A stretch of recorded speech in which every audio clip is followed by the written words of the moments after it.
Well, my name is Nichole Oblinger, and I've been practicing law for 17 years now, particularly family law. I've been here for coming up on 2 years now, and I'm an associate. I just feel like I'm a part of the team.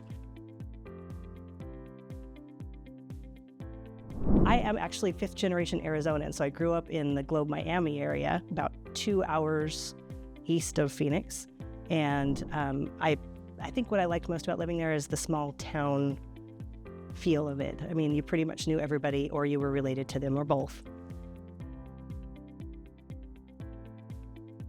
Melissa and I had worked together at my former family law firm.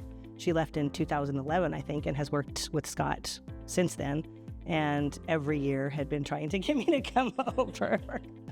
But I had been up here at Anthem Law for years, and Anthem Law changed ownership, and I decided it was a good time to acquiesce to Melissa and come on over.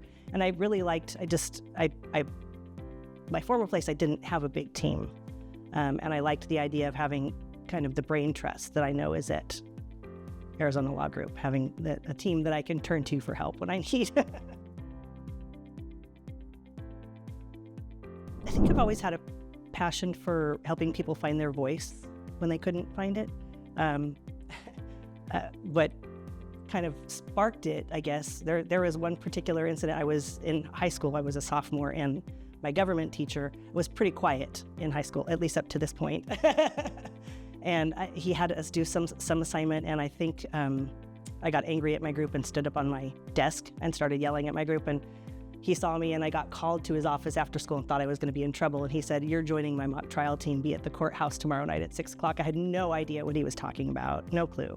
So I showed up, and I loved it.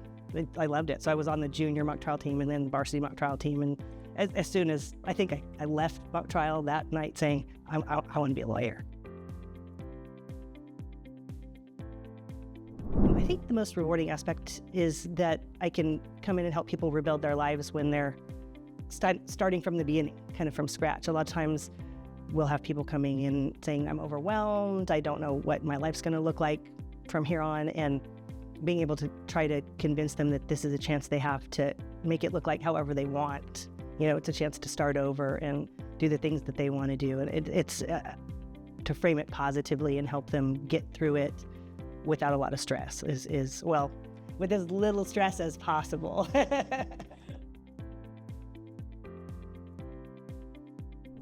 Probably the first case I had that involved kind of significant domestic violence, and the woman was very concerned about the custody and safety of her children, and just being able to navigate at that stage more the emotional needs of the client necessarily than the legal needs was a good training for me. I mean, it just kind of showed me that we're not just attorneys, we're mental health counselors, we're crisis counselors sometimes, and you need to be able to do this job well.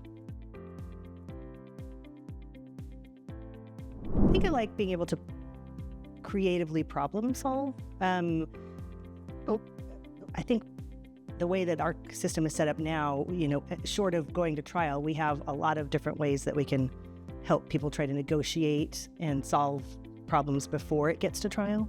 And I like being able to think out of the box and find creative ways to help people hopefully get things done as amicably as possible and early, and not have to take it all the way to trial if possible. I feel like they're really all outdoorsy kind of stuff. I really like to fish. I like to go camping. My dad's a camp host at Roosevelt Lake half the year, and Payson the other half the year. So we take our camper and go camping with him as much as possible. And they have horses, so I horseback ride and love dogs, and you know, as outdoors as I can be is where I'm at usually. As I mentioned before, I'm fifth-generation Arizonan, which is fairly unique. We've been here since before it was a state.